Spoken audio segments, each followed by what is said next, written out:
Okay, let's do a little mailbag at GoLowPod, at GoLowPod, little US Open mailbag at GoLowPod is the golf mailbag. Fire in those DMs and get your questions answered on the show. Big fan. Scottie looks incredible heading into the Open. I'd love to see him get another W. Where do you stand on the level of competition that Tiger faced in his prime compared to what Scottie is up against every week? Tiger was obviously in a league of his own, but I feel like there is a pretty big difference in competition today versus 20 years ago. Just the availability of launch monitors and swing optimization software alone had a major impact, not to mention sports medicine, etc. You know, I think we over I don't know if this topic's overblown, but I don't think like the context of like is Patrick Cantlay or some random guy that's somewhere in the top 25 more talented than maybe the dude in 2000 that was 19th. You could argue that for sure. And I think it's fair that if you put those two guys together, you would take the guy from 10 to 25 in 2025 over the guy in 2000. But I think at the top, and golf, like tennis, has always been star driven and heavily weighted toward the elite 7, 8 guys. Tiger had to battle Phil, who's one of the greatest players of all time, Ernie Els, who's probably a top, I don't know, 15 player of all time. He had runs of different guys like, Patrick Harrington, who's won 3 majors. Jim Furyk was a really, really good player. Retief Goosen, Vijay Singh. All these guys aren't just major champions. Like they were really, really high end guys. But specifically, Ernie, Phil, Duval had a short run before his injuries and got derailed. But ultimately, my point here is like, yeah, did Tiger take down some Roccos over the years? Of course. But like when Scotty beats, let's say, Jordan Spieth, he's not beating 2016 Jordan Spieth. He's beating the guy now, who's solid, who's a really good pro, but isn't like some world beater, right? So yeah, beating Bryson and Rahm and Rory is really impressive. Just like when Tiger would take down Phil, Ernie, and Vijay Singh, or John Daly, or whoever the name is, Greg Norman toward the tail end, but like really, really high end guys, right? Yeah, the 17th best player now is probably better than the 17th best player then. Totally agree. And you definitely could argue like the 40th best player is better now than then. So like on a week in, week out basis. But like, do you trust most of those guys to get it done over the weekend? No. And here's the thing I would say. Scotty is trending toward being an all-time great, right? He's already having an all-time great couple years. But like over the course of his career, you would bet on it being awesome. You put Tiger at 27 in 2025, he's the best player in the world, easily. Where would you rank last year's showdown between Rory and Bryson in terms of greatest U.S. Opens? Oakmont seems determined to have a winning score over par. I'm excited to see the carnage. But where would you rank it in terms of U.S. Open venues? I would say my favorite U.S. Open venue is just Pebble Beach. I just think Pebble Beach in June, hard to beat. Something about the water, something about the West Coast prime time. But listen, the Olympics, the Oakmonts, Winged Foot, I think most people would say is a little type of boring golf, though there was only one guy under par, Bryson, the last time they played. Like as long as you tell me it's really, really difficult, I'm in. I enjoyed Chambers Bay. I enjoyed LACC. I would say the best U.S. Open I've ever seen was Rocco versus Tiger. I mean, Tiger won a U.S. Open on a broken leg and a torn ACL, and they played 18 extra holes on Monday at Torrey Pines, which I mean, he's had a lot of historic moments, but it's one of the defining Tiger Woods career moments, right? I mean, it's Rocco, who I would love to get on this podcast. It's the biggest moment of his career. And sometimes, like when you lose to a Tiger Woods, to a Tom Brady, to the Yankees, to the Lakers, like in a big moment, like you get remembered forever. Like the biggest moment in the history of the Sacramento Kings is losing in 7 to Kobe and Shaq. right? But like being part of the L is part of your story, right? So I would say the Tiger Rory is the biggest one of my life, or excuse me, Tiger Rocco, biggest one of my life. Um, I would say Bryson and Rory would be on the short list. Pinehurst, historic venue. I was young. I didn't watch sports probably the same way as I do now. The Phil versus Payne Stewart, pretty historic one. Part of that is like Payne dies. I forget how long after, but I don't think he ever plays another U.S. Open. So I would say that one would be up there. I think Tiger won a Pebble Beach U.S. Open by like 20 shots or something. I forget the exact. Was it 15 shots? I mean, beat the shit out of everybody. I mean, I don't even think he had a bogey that week, but that wasn't a duel. So yeah, I think it's on the short list of most interesting Sundays we've ever watched. The NBA Finals are here, and this is your last chance to bet on the NBA until next season. And the DraftKings Sportsbook, an official sports betting partner of the NBA, is pulling out all the stops to make it a finals to remember. One team will be crowned the champ, and the other will be lost to history. Who you got winning it all? Obviously, everyone's picking the Thunder. Not going to lie, don't hate dabbling a little on the Pacers. 5-1 to win the series. It's the NBA Finals. They just destroy the one seed, the Cavs, work the Knicks. I think people are sleeping on the Pacers a little bit. I get the Thunder are good, but I think people are underrating the Pacers. All season long, DraftKings has been the go-to spot for NBA player props, and that doesn't stop now. Who you got carrying their team to the chip? Try placing a bet on your personal MVP to drop 30, 40, or 50. I would expect, obviously, Shea, but definitely Halliburton to have some big games. Ready to place your first bet? Download the DraftKings Sportsbook app now. Lock in your bets and finish the season as a winner. Here's something special for first-timers. New DraftKings customers, bet $5, win 300 in bonus bets if your bet wins. Don't miss your last chance to bet on the NBA season. Download the DraftKings Sportsbook app and use the code JOHN. That's code JOHN for new customers to get 300 in bonus bets if your bet wins when you bet just $5. Only on DraftKings. The crown is yours. The question about letting YouTubers into the tourneys got me thinking. How about let a few play in the Wednesday practice round of a major? I know these courses are crazy hard, but having a more regular guy measuring stick would be very entertaining. Since there's no main TV coverage on Wednesday, let them do a full vlog on their channel. Well, they do that now. It's just a month before. I don't think you could get these venues. The amount the USGA, like this is a really big deal. And to allow even a couple guys to do that, one, the practice rounds are going on with the players. I just don't think they're going to allow that in a major on a Wednesday, the day before the tournament. Now, you could argue the week before the tournament, because right now it's pretty like when Bob and all those guys, the Bryan Bros, when they shot, that's like a month ago, and they have different stuff roped off. I think it's difficult to get these courses to allow them to do that. And I think the majors, I think you could make the argument for like the Players Championship maybe should do something like that, or maybe some of these PGA championships. I mean, these majors, especially Augusta, would never needs to do that. But the other three, but specifically the ones in America, the PGA and the US Open, like they're going to be the highest viewed tournaments of the year. So like they don't necessarily need to do that. I don't hate your idea. They're never allowing that to happen. Mailbag question. With baseball and tennis going to shot clocks and a faster game, I wonder if using cards for a tournament to see the game speed up would help. I was in the car today and I was listening to Drew Stoltz and Colt Knost. I don't think Colt was, I think he might have been traveling.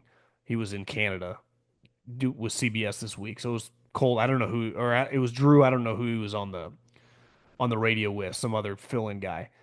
And they were discussing fast play. And they said, well, when you get these really difficult courses as the US Open, play is actually going to be much slower because it's harder to find balls. You have to take more thought into account when you're hitting crazy shots out of the rough, where to lay up. And then around the greens is going to be like molasses. And I'm not even talking the Cantlays and the Brysons. I'm talking even the fast players. Watching Ryan Fox, I didn't watch much of the Canadian Open, but I did turn it on with like a couple holes to play.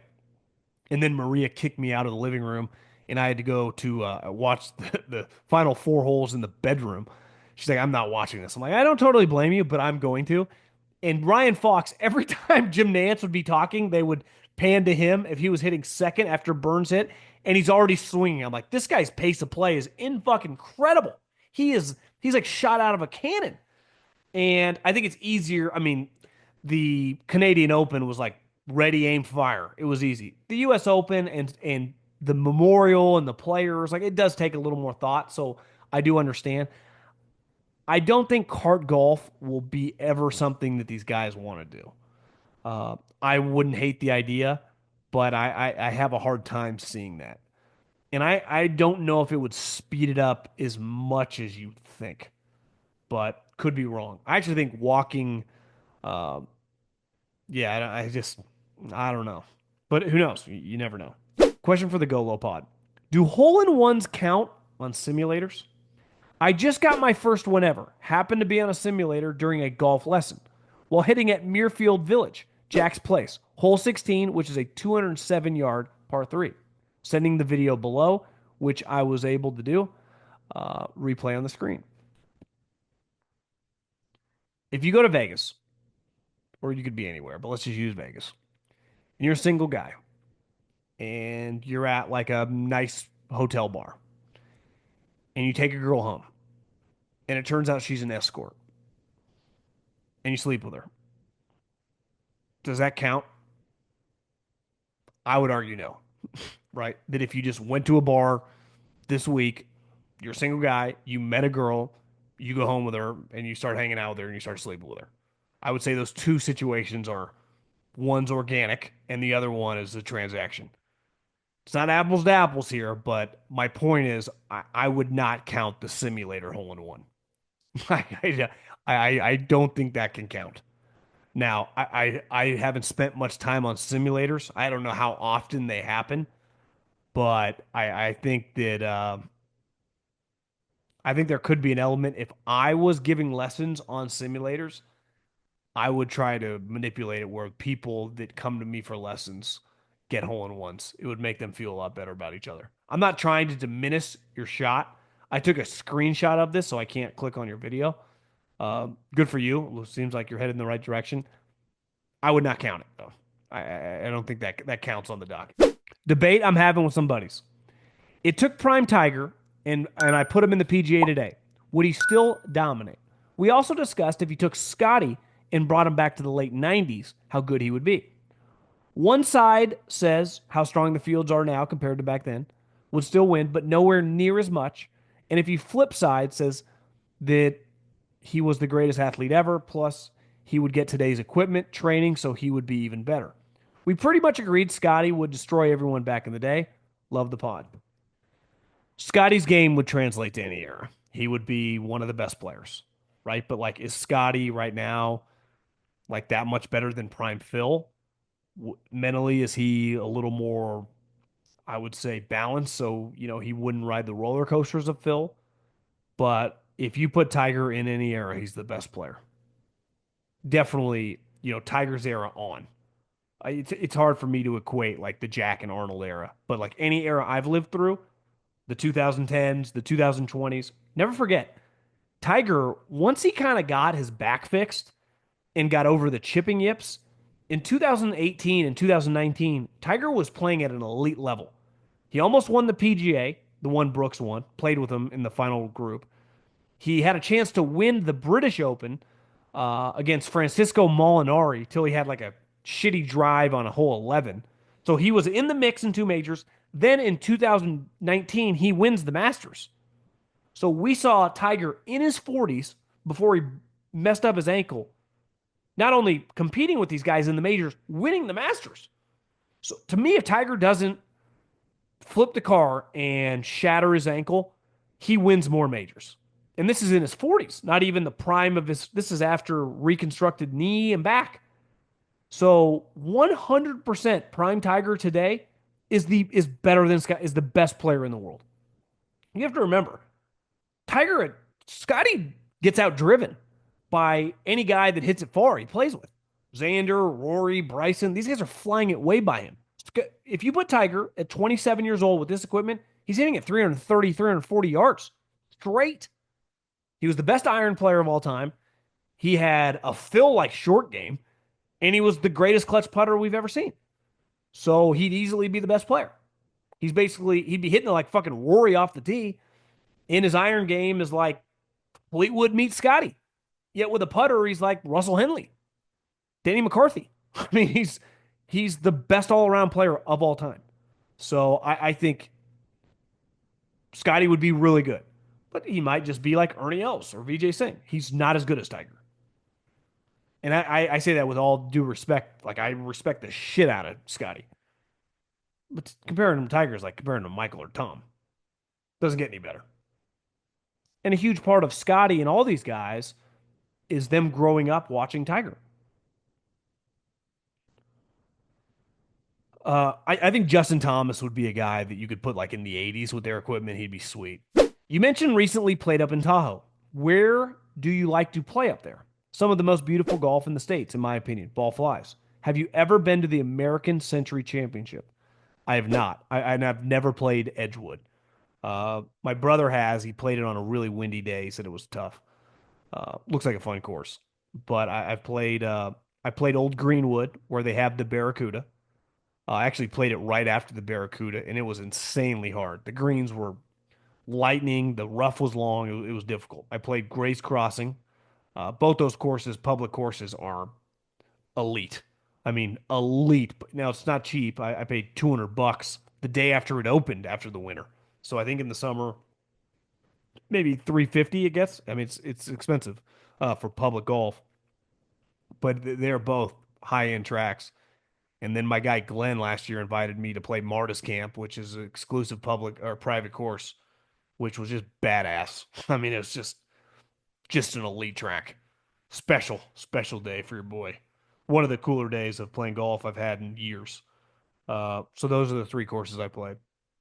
Why the sudden love for LIV on the last podcast? Is it because they are on Fox or someone is paying you to do it? Just curious because you never really talked about them. They bought ad space on our show, and me and Colin. And I said, yeah, I'll do it. We just need to get some of their players on the pod, or I have to play in a pro-am or something. So we're working on that.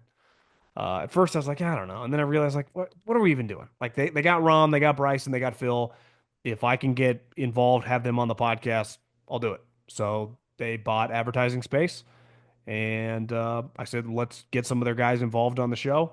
So in 2025, like, what are we even talking about? And it never bothered me like the Brandles of the world. And I've been open. It's not like I watch much of it. I definitely have paid more attention as I started gambling on golf with Bryson and Rom, and they got two of the best 4 or 5 players in the world. So I said, yeah, they want to advertise on the podcast. Let's do it. I would like to play in a pro am, and I would like to have some of their guys. I mean, John Rom, I would say I don't know where his house is, but I know in the vicinity is 10 minutes away from me. I'm like, I fuck, do you want to come on the show? Well, I'll meet him somewhere. Let's do an in-person interview.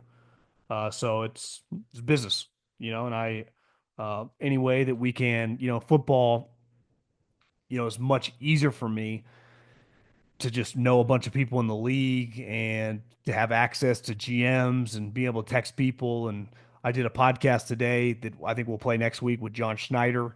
I mean, I just have access to these people through my background. Where in golf, it's more difficult.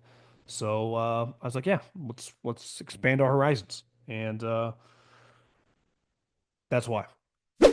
Need to hear your thoughts on Rory giving up at the Canadian Open. I can't imagine Scotty ever going to a tournament and shooting 9 over and missing a cut. Maybe a bad couple days and he misses the cut by a couple strokes, but 9 seems a little ridiculous, especially a week before the majors. Yeah, I would say it's pretty alarming. I do think once you get to the back 9, you're like gonna miss the cut. Like, we've all played golf, whether you're Tiger Woods, Rory McIlroy. Once you get to a certain point, you have no shot. You're what are you gonna do? It's like Tom Brady, Peyton Manning. You could find a game in their career where they lose by 30, 40 points. It happens. Like, you just kind of wave the white flag. So His driver wasn't working. To me, the comments around it were more alarming. And it's just right before a major. Do I think he went into the tournament trying to miss the cut and just getting a warm up? I don't. So I think it's more alarming that his game is just in a bad place. Scotty right now is just never even close to missing cuts. But like, I think it happens. It doesn't bother me as much that you just kind of quote unquote mail it in with 9 holes left when you have no shot. Now, if you like intentionally missed a putt, like tanked a tournament, I would say, yeah, it'd be a little weird. But I think he didn't have it, and then it just snowballed. I saw one of the golf guys, I think it's Run Rick Run, who's a data guy, posted that based on the data, it's the second worst round of his career on Friday in the history of all of his rounds in professional golf. So to me, it's more alarming that like, what the hell's going on? I mean, the U.S. Opens this week. Is it just he can't of like, sometimes in the NBA, it's like, well, they're tanking. They're literally trying to lose. We've seen it in football a couple times. The Dolphins tank for Tua, the Colts the year, with Andrew Luck. In golf, it's like you shoot 80. Like you didn't start that day trying to shoot 80. Like it's happened to Justin Thomas a couple times. DJ's had some rough rounds the last couple years. It's like you just like that's for those guys. Their 80 would be like my 110. It's like it's got to be a alarming feeling. Okay, last question. Uh, what do you make of big name players like Max and Ricky missing out on the major in these 36 hole qualifiers the day after playing in the Memorial? Uh,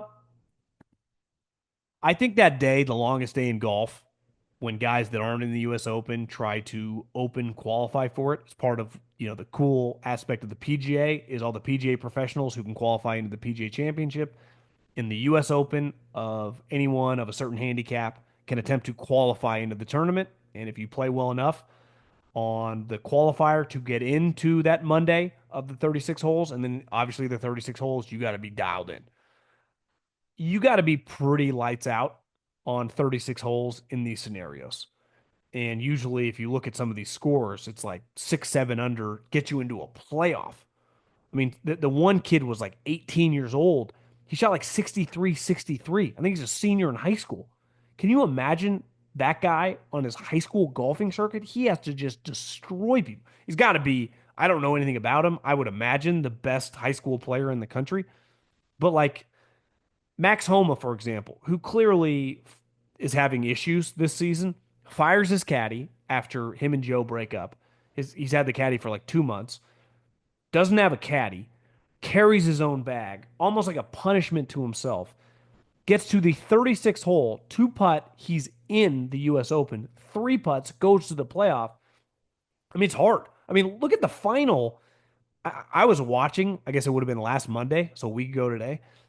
I mean, the playoff in that tournament in Ohio was like Cam Young, who just finished second or third in the Canadian Open, Ricky Fowler, Max Homa, Eric Cole. I mean, all these dudes they're playing for one spot. And I just think I respect it because I think when you get to a certain point, this was a knock on some of the live guys, is they were complaining early on that they were complaining about not getting access to majors. And it's like, well, you can try to open qualify for the US Open, and guys were not doing it. They've done it the last couple of years.